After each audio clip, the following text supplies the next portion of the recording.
Fanompoam-pivavahana eto amin'ny Hopefy Radio.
Midera Jehova miantso ny anarany, atao fantatra any amin'ny firenena ny asany, mirao azy, mankalaza azy, saintsainy ny fahagagana rehetra ataony, ataovy reharehanao ny anarany masina, aoka hifaly ny fony izay mitady an Jehova, mitadiava an Jehova sy ny heriny, ka tsy mandrakariva ny tavany.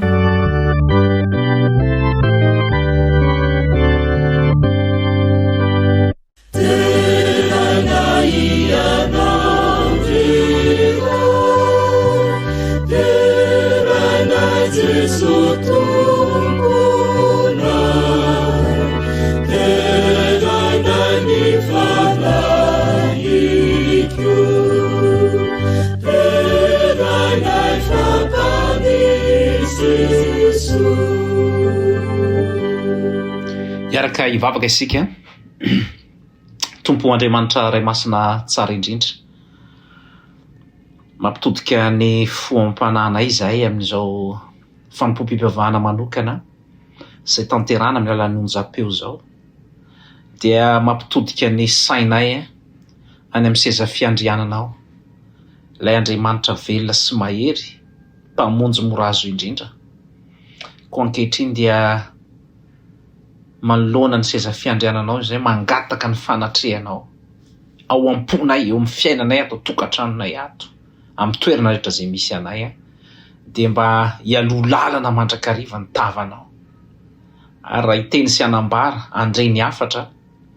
dia nao mihitsy Jesosy no hiteny ary hanova ny fiainanay izany amin'ny anaranao Kristy. Amen.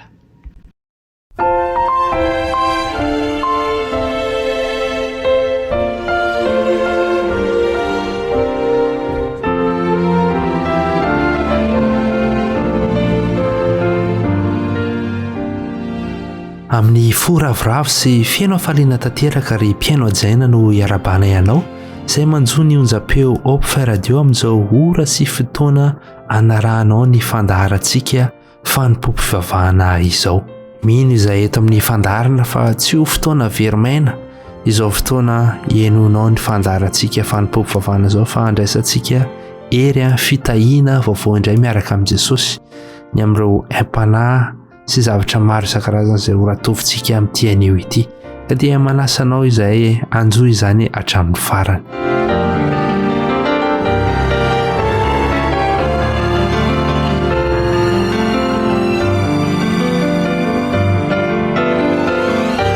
Anomboantsika ny fotoana amin'ity anio ity dia andehantsika hiaraka hiredina mafy ny laharan-kira fa 470 meteza ray eo iaino ihany io.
Ankehitriny ary dia manasa antsika tsiraray avy handray ny baibolitsika ary hiaraka hamaky izay voasoratra ao amin'ny Asan'ny Apostoly toko 2 ka ny andininy 2:20. Bakitentsika drona dia hita ao amin'ny Asan'ny Apostoly toko 2 ny andininy 2:20. Vakina ny teny amin'ny anaran'i Jesosy. Ary izy ireo naharitra tamin'ny fampianaran'ny apôstôly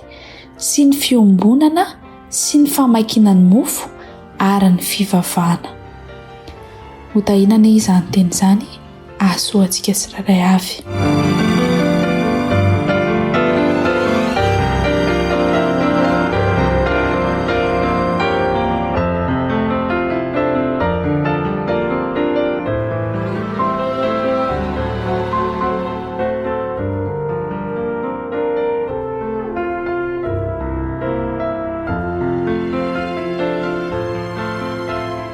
dia ary isika anondrika ny lohantsika hiaraka hivavaka isika. Andriamanitro, misaotra anao izay no ny sabata izay mbola nomenao anay tsirairay avy amin'ity androany ity. Misaotra no ny tombonandro mbola nomenao anay, finaina mahavelona. Ankehitriny izay dia mangataka famelan-keloka tanteraka avy aminao, ary mandritra ity sabata ity Jesosy hoe dia mangataka fanainao masina izahay mba hitoetra ty anatinay tsirairay avy. Entinay ambavaka manokana ny toriteny ny teny avy aminao izay ho renesinay tsy ho ela. Ianao no ka ampiteny ny mpanomponao izay mitondra ny afatrao, ary tahio ny sofina rehetrarehetra izay miaina izany afatra izany mba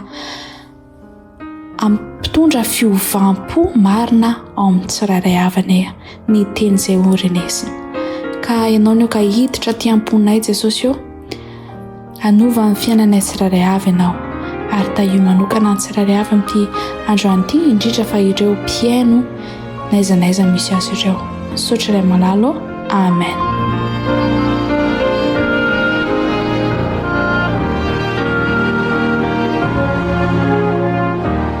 Mialohan'ny andrenesantsika ny afatra avy amin'ny mpanompony dia manasanao izahay hanaraka nyity hira izay hoentiny ity tarika iray ity.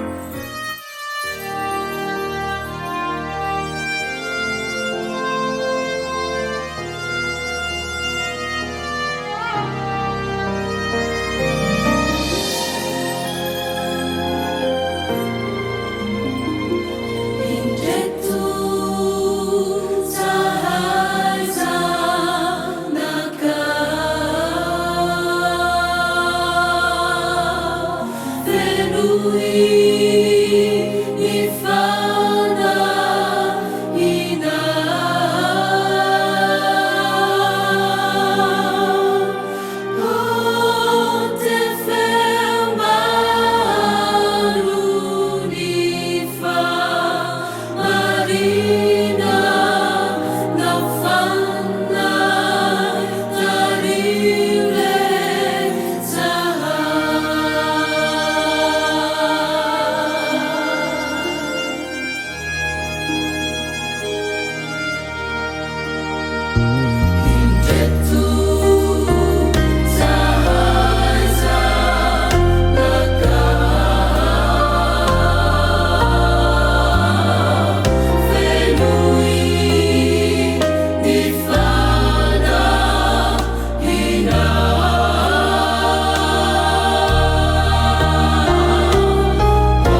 ry ava-malala amin'izao fotoana izao dia tonga eo amin'ny afatra manokana avy amin'Andriamanitra isika araka ny efa fantatsika dia ny boky ny Asan'ny Apostoly no andraisantsika lesona misy zatra be dia be mihitsy fa ho hitantsika eny an-dalana eny zany hoe inona avokoa reo afatra sarobidy raketin'izany boky ny Asan'ny Apostoly izany. Efa hitantsika zany zao ny Asan'ny Apostoly toko 2 ny amin'ny firotsahan'ny fanamasina, ny fahagagana sy ny famantarana rehetra nanaraka an'izany dia nampiasain'ny fanahy reto apôstoly reto indrindra Petera moa zany rehefa nitoro teny de be ny olona zay niova fo eo amin'ny 3,000 eo izy ny boky ny Asan'ny Apôstoly efa vakitsika zany eo ambony eo nisan'ny olona zay nandray an'i Kristy sy ny afatra ary dia natao batisy niova fo. Mbola ho resantsika sujet anankiray manokana mihitsy zay ao rindrina kely fa eto zany dia mazava ny fanambarana fa misy hery lehibe miasa ao anatin'ny olona rehefa mandray ny fanamasina ary zany fanamasina mahery zay miasa ao anatintsika tsirairay avy zany zany fanamasina mahery zay mampiasa antsika zany dia avitana zavatra tsy takatry ny saina efa nampanantenain'i Kristy raha teo izy io lay firotsahan'ny fanamasina io ary dia izy fahagagana lehibe zay atao misy zavatra tsy mbola fahita mihitsy. Jesosy raha teo moa zany dia niteny an'izay hoe anao zavatra lehibe noho izany azy izy ary dia hitantsika teo zany hoe inona ny vokatra izay firotsahan'ny fanamasina izay dia mbola lesona ho antsika ihany aloha zany satria misy lohahevitra manandanja sy famarinana lehibe zay mbola resantsika ao aoriana kely ao fa eto amin'ny Asan'ny Apôstoly toko 2 ny 270 zany no tiana asiana resaka aloha ho an'ity androany ity dia tsy inona izany fa ireo andry efatra lehibe zany ny amin'izany hoe feno ny fanamasina izany dia misy andry efatra lehibe zany zay resantsika eto hoe inona moa zany reo pilier 4 pilier zany ny amin'izany hoe fafenony fanamasina izany dia eto amin'ny Asan'ny Apôstoly toko 2:270 anisan'ny hoe famitinana zany ny fiainan'ny fiangonana zay tena nisy hery ny asa tao anatin'izy ireo ny firotsahan'ny fanahy teo zay nisy batisa 3,000 ary ny mpanoratra ny boky ny Asan'ny Apôstoly Lioka moa zany dia mamelabelatra mihitsy hoe manahoana ny fitombon'ny fiangonana zay sy ny hoe fiforonan'ny fiangonana zay feno ny fanahy masina izany dia izao ny voalaza amin'ny 42 io zany ndenge vakitsika ny Asan'ny Apôstoly toko 2:270 io satria tonga dia hitantsika mivantana eo zany reo zavatra efatra lehibe zay resahana ireo dia hoy nivaky ny teny anaran'i Kristy ary izy ireo naharitra tamin'ny fampianaran'ny apôstoly sy ny fiombonana sy ny famakina mofo ary ny fivavahana. Dia tiako be zany lay hoe le terme mihitsy hoe inona re zany le fanolora-tena lalina mihitsy zany tao anatin'ny zareo dia amin'ny teny frantsay moa zany dia tena hoe le dévotion mihitsy zany tena hoe fanolora-tena tanteraka ary dia mahafeno ny fanahy ka misy fanolora-tena amin'ny teny frantsay sy ny teny anglisy izy zany dia mazava tsara le ato amin'ny teny gasy matsy izy ary izy ireo naharitra tamin'ny fampianaran'ny apôstoly ohatrany hoe naharitra fotsiny fa rehefa tena jerena zany le izy dia ozy izy ny teny anglisy and they devoted themselves to the apostles' teaching and the fellowship, to the breaking of bread and the prayers. Dia eto zany le hoe devoted tena hoe misy devotion mihitsy zany devoe be mihitsy zareo zany ary tsy misy manakatsakana mihitsy fa fatana zay inony ary zay mihitsy rehefa tonga eo amin'ny tena finonan Jesosy dia tonga amin'izay fanolora-tena tanteraka tsy misy tambana zay, tsy misy sakana, tsy misy aia fa tena hoe samaty mihitsy aza zareo tamin'izany fotoana izany ary dia io zany no anisany hoe lasa ADN ny fiangonana mihitsy ity ilay hoe fanoratena ity, tsy zavatra mandehandeha fotsiny na taitaitra fotsiny zany, fa efa ao anaty tanteraka mihitsy ary ao anaty rà. Ary tokony ho zay mihitsy moa zany ny fiarahana amin'ny Kristy, tena ao anaty rà mihitsy, ka na iny kidona na iny kiatra de vonona foana ianao zany ny atrika an'ireny zavatra rehetrarehetra ireny. Ka eto zany de zao hoe ny zavatra voalohany zay hitantsika eto de ilay hoe izy ireo izy naharitra tamin'ny fampianarany izy ozy izy tamin'ny fampianaran'ny Apostoly. Eto zany de lay hoe naharitra izy rehetra ireo de tena hoe tsy misy mihitsy zany zavatra hoe niala na mandositra na miditra kely de mivoaka na hoe ny sasany tsy, satria efa tao anatin'ny firaisan-tsaina raha teo. Zay lesona hitantsika tamin'ny voalohany hoe tao anatin'ny firaisan-tsaina tanteraka zareo, tsisy fisarahana mihitsy amin'ny toerana iray de miaraka tena hoe mitamba be etsy de mitamba be roa de tena hoe miara-mirona foana amin'ny zavatra rehetra zay atao en groupe foana zany reto Apostoly reto. Ary zay le hoe tena tsara mihitsy ny fiangonana, ny fianakaviana, ny isambatan'olona tena manana an'izay esprit zay hoe tena miaraka manao zavatra, manatanteraka zavatra anankiray zay. De lay teny grika eto mihitsy zany le hoe proskartereo midika an'izay zany de zao hoe le hoe tsy hoe maharitra fotsiny fa tena hoe mipersiste mihitsy, tena hoe mitojo mihitsy zany, tena hoe tsy miala mihitsy, mipersiste zany. De eo ihany koa zany le hoe miazona mafy, tsy misy miala zany fa tena mifampitantana tanteraka ary manohy foana amin'ny pahareta, na manahoana na manahoana, na mankifiry na nona na manahoana dia manohy tsara amin'ny paharetana mihitsy. Ary zao hoe tena constant tsara zany zareo, tsy misy hoe zay le teneniko teo hoe ny problema atsika mantsy de mafana fo be ambolohany na taitaitra. Ary raha vao tonga amin'izay ny olona anankiray hoe taitaitra mafana fo, mahenoheno kely afatra eo amin'ny radio hoe de taitra be de manao zavatra manompo kely herinandro tapabola manaraka kely de aveo tsy hitandray zany tsy toe-tsaina Apostoly sy ny zanak'Andriamanitra zany hoe ny toe-javatra no mibaiko anao zay. Fa ito zany de tena hoe sady mandray andraikitra no atao fanainina mihitsy le zavatra zany, mandray inisiativa, tena hoe discipliné be mihitsy zany zareo tao anatin'izay rehetrarehetra izay, ka lasa manana zay hoe fanolora-tena ary nanolotra ny tenany rehetra ho an'ny asan'Andriamanitra izany.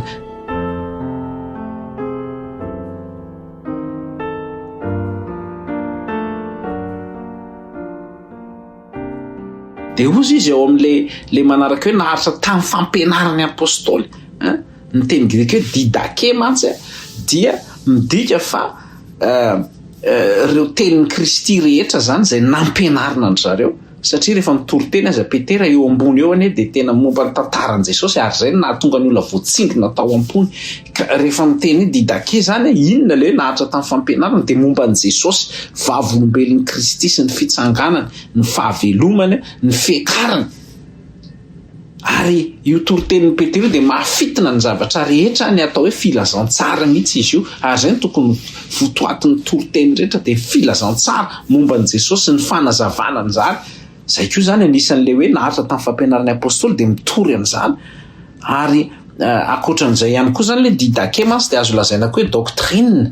ny doctrine zany ireo ny doctrine moa de tsy misy hoe manana zany ny fiangonana fa ny baiboly, avy eo amin'ny baiboly, fa ny anjaran'ny fiangonana dia manome fotsiny reto daholo ny avy ao amin'ny baiboly izay inona sy ampianarina, fondé bibliquement zany ny zavatra rehetrarehetra. Ka zay zany hoe ny didake koa dia karazany hoe doctrine, fahamarinana ihany koa zany, vérité avy eo amin'ny soratra masina izany, de nanaraka an'izany zareo. De inona ihany koa izy ny fandikan'ny soratra masina, tsisy hoe navadika le izy am'izao fa tsy ny fampianarana dia raha momba ny teny tsy fantatra fotsiny de samy manao azy de miboeriboerika fotsiny ny olona. Raha momba ny ataontsika hoe misy fampianarana ihany koa zany zao hoe momba ny faminaniana dia milaza ho mpaminany daholo ny olona rehetra de maminaninany eny nefa tsy tanteraka akory le izy. Fa misy zany eto tena hoe ny interprétation ny soratra masina de sady voamarina tena hoe hatramin'ny dika teny fototra mihitsy de zay vao ampianarina ny olona. Tsy zay olona rehetra eny koa zany de afaka mampianatra fa misy olona nianatra an'izany zay ny antony andaniana ron-dosy andaniana vola ianara de zay mba mianatra zany no manazava ny soratra masina ka reto tena nampianarina ny fanahy mihitsy ary de hitantsika eo fa tena naharitra mihitsy ny fiangonana voalohany nanolo tena tamin'izany noho ny fahazavan'ny soratra masina zay noentina teo amin'ny zareo. De ohatr'izay zany ny baiboly de manitsy ny baiboly reo boky 600 izay voalaza reo zany dia sady mampianatra ny manitsy zay no atao hoe canon zay manokana mihitsy nanomezana avy amin'ny tsindrimandrin'Andriamanitra ka ny zavatra rehetra zay ianarantsika eto amin'ny onjam-peo sy ny afatra avy amin'Andriamanitra ihany koa zany dia tadidio fa avy amin'ny soratra masina zany. Zao zavatra tenenina zao zany tsy hoe tenenina fotsiny fambatehitory fa sady vita fanadiadiana tsara no avy ao amin'ny soratra masina ary ny soratra masina ihany no manazava ny soratra masina. Indrindray mantsika eo amin'ity fampianaran'ny apôstoly ity zany de milaza fa dimbony apôstoly daholo ihany koa de mampianatra zay tiany manova zay tiany tsy mahazo ovaina ny soratra masina ary tsy afaka manampina inona na inona ao ianao tsy afaka manaisotra na inona na inona fa raha zany de isy loza anampin'Andriamanitra anao ary mety hoe sorona aminao koa ny anjaranao amin'ny hazonaina ny fiainana mandrakizay mihitsy zany raha vao manala sy manampy an'izany fa ampy ny soratra masina miinterpréter azy. Tsika mila mandalina hoe raha zao ny voalazan'ny Isaia, inona ny voalazan'ny Matthieu, inona ny voalazan'ny Exodus, inona ny voalazan'ny Hébreu, inona ny voalazan'ny Leviticus, inona ny voalazan'ny Romaina. Misy zavatra maro samihafa zany mikasika an'ity fahamarinana ara-soratra masina ity. De mila mandinika dinionareo ny soratra masina fa ireny ao no manambara ao Jesosy ary reny no anananareo ny fiainana mandrakizay. Ka izay no mahatonga ny hoe ity fampianarana zay lesany doctrine rehetra zany de tsy fampianaram-piangonana fa inona ny voalazan'ny soratra masina ary rehefa mianatra ny soratra masina de matanjaka tahaka ny vato fantsika miraikitra mihitsy ary tsy avy tambonimbony zao fampianarana rehetra izay tsy fantatra hoe manao ahoana zao. Misy olona sady tsy nianatra tsy nandalina tsy nanina de manorina fiangonana de ekeny rehetra ary mitony tena hoe izy dia mpitandrina pastora inona daholo no feny bishopy milaza fa révérend milaza zao rehetrarehetra zao. Ry havana mila mitandrina tsara isika hoe tena ao anatin'ny fampianaran'ny apôstoly ve izany voalaza zay ve le didake zay resahana eto.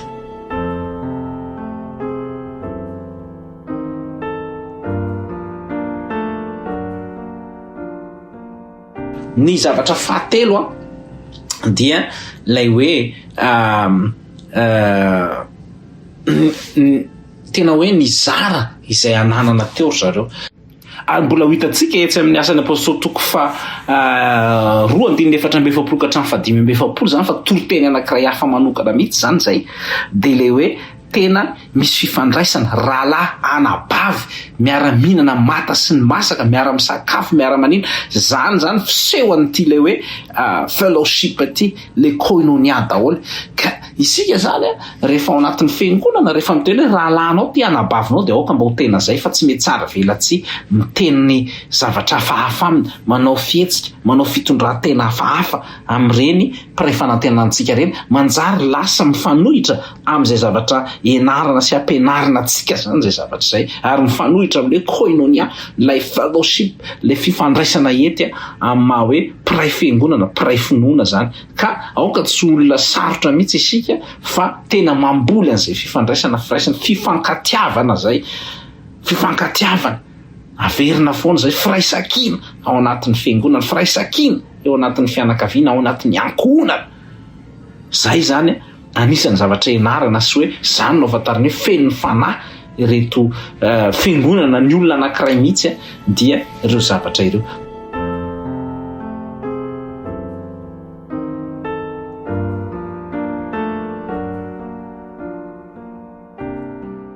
de ozy izy eo amin'ny zavatra fahaefatra zany le pile fahaefatra de hoe pile manaraka moa zany de ny hoe niompona ihany koa zareo tamin'ny famakina mofo. Ty zany tsy resaka hoe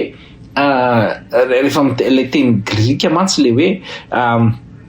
classé tout arto dikan'izay de hoe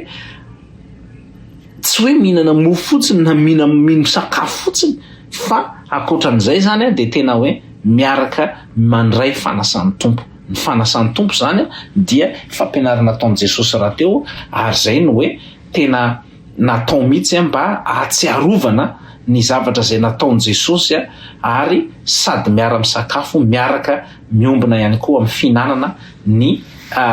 fanasan'ny tompo zany ny mpianatra tamin'izany fotoana izany. De io zany anisan'ny ivony satria manambara ny Jesosy Kristy, manambara ny fitsanganana, manambara ny fanatrehana ary manambara ny hoe mahiray ao amin'ny Kristy ny vatana rehetra. Zay le hoe rehefa mihinana na ovinana no mihinana sy misotro mitony ianareo de manambara ny fahafatesan'ny Kristy mandra-piaviny de ny tanterahan'ny mpianatra zany zay hoe Jesosy mihitsy zany ny ivony fiainan'ny zareo. Ka ianaran'ny fiangonana zany efa mandositra ao anatin'ny fiangonana ary ny akabeazan'ny olona aza mandositra ny fanasan'ny tompo. Vao misy hoe fandraisana androany vao mirava amin'ny fiangonana de fa lasa. Misy olona efa 4 volana 4 taona tsy nandray fanasan'ny tompo, mety hoe tafotoana, mety hoe misy atra manahirana sy ny sisa dia tsy mandray. Fa izao za milaza aminao fa sady fanadiovana ny fanekena indray no fanamboarana ny fiainantsika ny fandraisana fanasan'ny tompo, fandraisana famonjena manana anjara ao amin'ny Kristy zay rehetra mandray fanasan'ny tompo aza mitsokana zany tsony manomboka izao.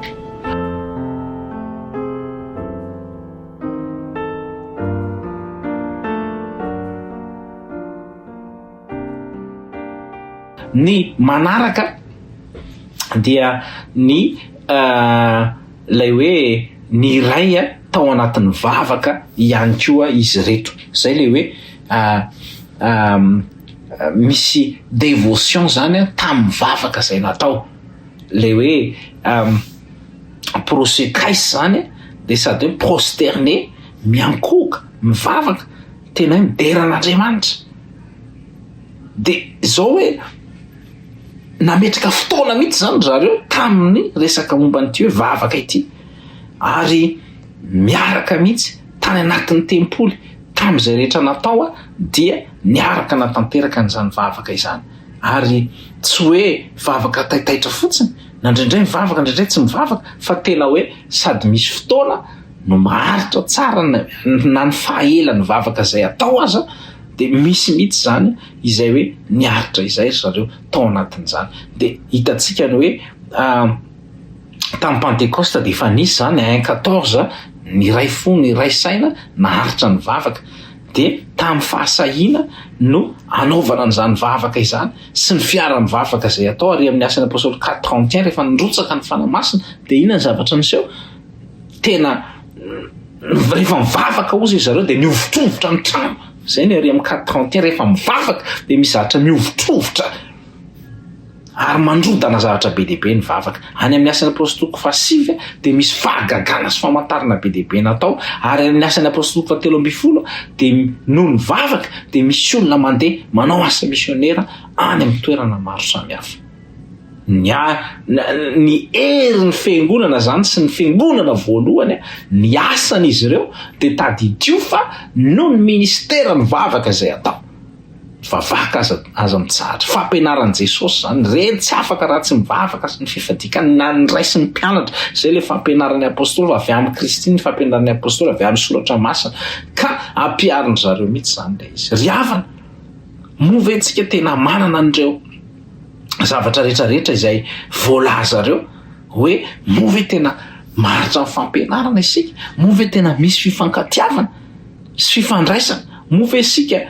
manao ny asan'ny Kristy, ny aran'ny sakafo, manasa olona. Misy koa mantsy ny food ministry fa nataon'ny apôstoly zany mbola ho hitantsika eo manaraka ny vavaka izy daholo reny rehetrarehetra reny. Fa rehefa miseho zany zay rythme zay, rehefa tafiditra anatin'izay engrenage zay ny fiangonana de tadidio fa feno ny fanahy ary miasa noho izay fanahy izay ary de inona ny zavatra mitranga amin'izay mbola tsy ampy an'izany ny fiangonantsika mbola tsy ampy an'izany ny mpino maro samihafa ny mpiara-mivavaka fa mbola mifanenjika sy mbola misy zavatra maro samihafa zay mahavariana atsika de lasa na le vokatra tokony isy ao aza tsy misy fa eto zany rehefa feno ny fanahy de misy ireo hoe fahagagana sy famantarana misy ny fanolora-tena bebe kokoa ary fifanampiana misy fifaliana ary de misy izay le hoe nahita fity eo mason'Andriamanitra sy eo mason'ny olona izay ka zao zany hoe ity zavatra voalaza eo amin'ny 19:20 ty zany reo zavatra efatra reo de tokony iainantsika hoe sady mifototra tsara misoratra masina no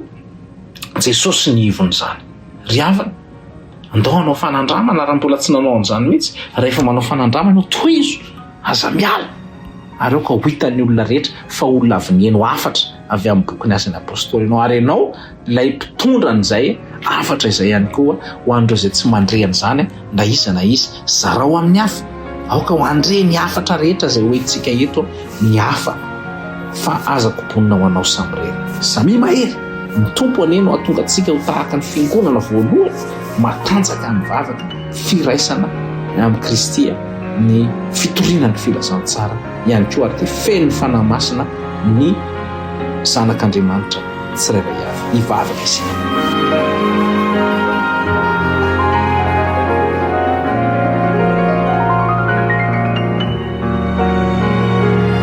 Tompo ray masino misaotra satria tsy lany mamina zany teninao zany ny 19:20 amin'ny bokin'ny Asan'ny Apostoly toko 2 fotsiny de efa milaza zavatra be dehibe na ny fampianarana faharetana mivavaka fifandraisana amin'ny hafa aoka mba tena toetranay zany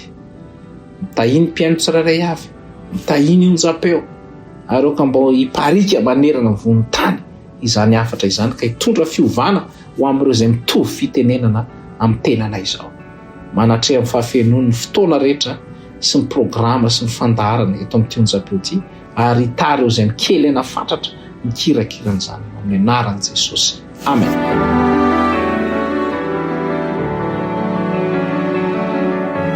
De samy mahery havana ny tompony tahantsika.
misaotra an'Andriamanitra lehibe indray antsika ry mpianajaina fa totosa somatsara ny fotoana ny fanompoam-pivavahana teto amin'ny Hopefy Radio tamin'ity anio ity mino izay fa nandraisantsika lesona fampaherezana avy amin'ny tenin'Andriamanitra ary tsy andalo fotsiny amin'ny sofintsika anie izany fa ho ampiaritsika hanana ireo toetra izay voalaza tao anatin'ny vavaka pastora inany isika tsirairay avy. isaorantsika ny iray aman-dreny pastora nanolotra antsika ny fampiarezana sy fampianarana iny. Mbola itoy izy iny ka dia manasanao izay mbola ho avy eto indray amin'ny sabatany itoy izao. Mifarana eto ny fotoanany Fanompoam-pivavahana eto amin'ny Hopefy Radio ka dia manasanao hatrany izay anjoy ireo fandaharana maro izay mandeha amin'ity sabata ity ka dia manao kopakopa tanana aminao ny mpiara-manompo aminao Iavy Daraila Razakanena no teto amin'ny fanolorana. Veloma finaritra ry tompoko amin'ny manaraka indray.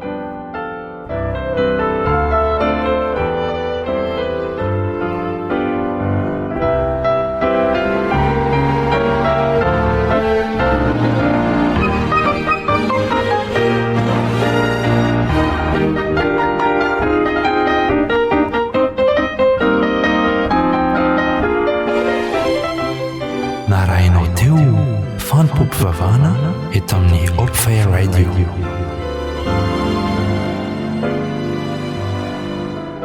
Azonao atao ny mamerina miaino sy maka izao fandaharantsika izao ao amin'ny tranokala fanantenana ho anao.org/Fanompoam-pivavahana. Ho sabata feno fitahina, ho sabata feno fahasambarana, ho sabata feno fifalinana ity tontolo androntsika anio ity.